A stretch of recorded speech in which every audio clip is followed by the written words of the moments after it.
یہاں مسجدیں والے چندے مانگ رہے، بھائی مسجد کو چندہ دو، مدرسوں والے چندے مانگ رہے، مدرسوں کو چندے دو.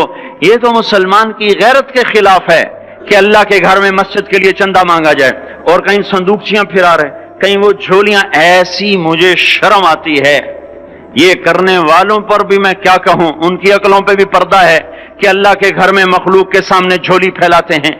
اور پھر ان مسلمانوں کی آنکھوں پر بھی پردہ ہے کہ ان کو غیرت نہیں آتی کہ مسجد کے لیے جھولی پھیلائی جا رہی ہو، اور یہ گھروں میں اچھا خاصا کھاتے پیتے ہوں اور مسجد کے لیے جھولی پھیلائی جائے اور مسجد کے لیے صندوق رکھے جائیں اور ہر نماز کے بعد مدرسے کے لیے لوگ چندہ مانگ رہے ہوں.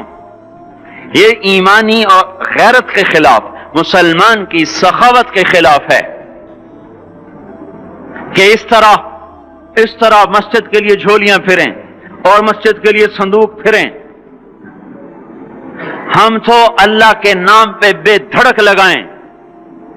اقیم الصلاۃ وآتوا الزکاۃ، اقیم الصلاۃ وآتوا الزکاۃ 67 دفعہ یہ حکم چلا ہے، اور ہر دفعہ زکات کے ساتھ نماز، نماز زکات، زکات نماز، نماز زکات، زکات نماز. نماز پڑھنے والے زیادہ ہیں نسبتاً زکات دینے والوں سے، زکات دینے والے تھوڑے ہیں، پیسہ جاتے ہوئے جان جاتی. ہمیں نہ دو، اپنے غریب رشتہ داروں کو تلاش کر کے دیں، اپنے غریب رشتہ داروں کو، اپنے غریب پڑوسیوں کو. آج جو صحیح دیانتدار تنخواہ دار ہے وہ بھی مستحق زکات ہے اگر وہ دیانتدار ہے تو. اگر رشوت نہیں لیتا تو آج کا ایس پی بھی مستحق زکات ہے.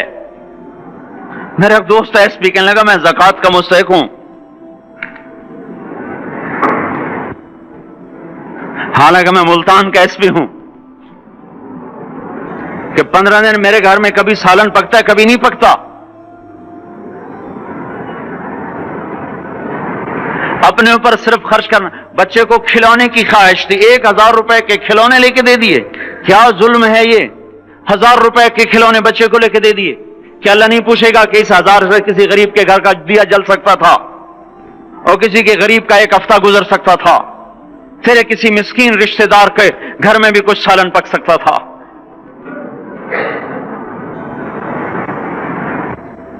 رزق دیا تو اس کا ہوش نہیں کہ اس کا حق ادا کریں، جان دی تو اس کا ہوش نہیں کہ اس کا حق ادا کریں. سجدہ جان کا حق ہے، اور زکات اور صدقات یہ مال کا حق ہے. میں کب اپنے لیے مانگ رہا ہوں؟ میں کہہ رہا ہوں اللہ اپنے غریب رشتہ داروں کو دیں، ان کو تلاش کریں اللہ کے واسطے. اپنی بیویوں سے پوچھو سونے کی زکات دی ہے؟ دے، ورنہ تو خود پکڑی جائے گی، تیرا زیور تیرے لیے گنجا سانپ بن کے تیری زبان کو ڈسے گا. ان کا میں نے تو بچیوں کے لیے سنبھال کے رکھا ہے. اس کی زکات دو پھر ٹھیک ہے، ورنہ اسم کو توڑ کے اس کی زکات دو، نہیں تو یہ مال پکڑوا دے گا قیامت کے دن. نماز نہیں چھڑا سکتی اگر زکات نہیں دی، اور زکات نہیں چھڑا سکتی اگر نماز نہیں پڑھی.